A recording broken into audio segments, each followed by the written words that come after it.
My name is turboTdouble. I was born in Louisiana, raised in different parts of California, and I'm a writer. I love writing, so I take a William Wordsworth approach to my music, like speaking to the common man, but having something that they can relate to. I always enjoyed reading, as a young kid, and my stepdad at the time happened to be a DJ. So I would spend a lot of time in his crates listening to Bone Thugs-n-Harmony, Timbaland and Magoo. And I would listen to the music, pause it, write down the lyrics, and then recite it. I was 8 years old at this time, and that's what initially started the idea of becoming a writer or a rapper. The way that I came up with my style, I was influenced by other rappers, of course, Jay-Z, Nas. Listened to a lot of Cameron, a lot of Dipset. I listened to Master P, Silk the Shocker, Scarface, Andre 3000. I would take portions, sort of like how, like Megaman, how you kill somebody, you get one move from them. I was doing this type of thing. I would take something I liked about one artist and I would put it into my work until eventually I didn't have to do that anymore. I came up with my own style like this. But it wasn't until I made hundreds of songs before I could have my own style in 2005 when I was good. I am in a different state of mind than the rest of them. I am in a different state of grind than the rest of them. My minding is a different type of shine than the rest of them. I'm colorblind when hate saturates the spectrum. Did it on them way before they made it to the restroom. A common theme of my music is to scramble, which is to work hard. Really, I want to motivate people to not be stagnant, not to be in still water, but to always be working towards a goal or to be trying to become a better version of yourself.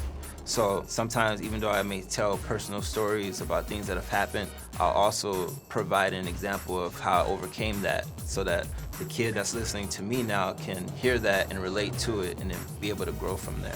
I'm so quick, like chocolate, like twist. 1950s dance is segregation. Then I'd interrogate my style, separate the mic from men. Cause I love you, call me Lenny, going dummy, snapping necks. Pay me my respect. I still find myself listening to Wiz's 28 Grams. I really like that mixtape. I find myself listening to Fiona Apple. I mean, she's not a rapper, but her writing skills are beyond a lot of people, and I think she's very slept on.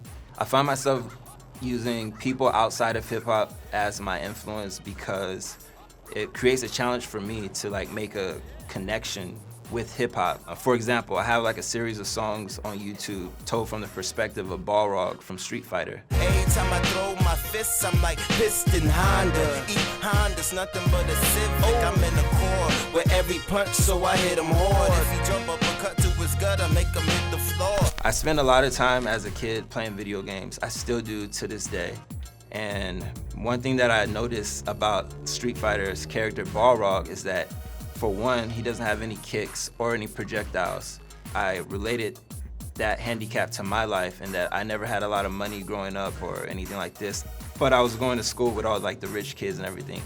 And I was still able to overcome academically. And I see it the same way as Balrog. He's difficult to defeat. If you don't really know how to play the game, you're playing a really good Balrog, he's difficult. And there's something to be said about that. It's a prime example of what I like to do. I like to take something that's not directly connected to hip hop and then bring it to hip hop so that listeners of this music can experience something new.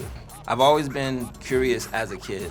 That's what started me looking into the vault of records. And I attended school, I majored in English, where we would have to write about other writers and do analysis about what he's thinking.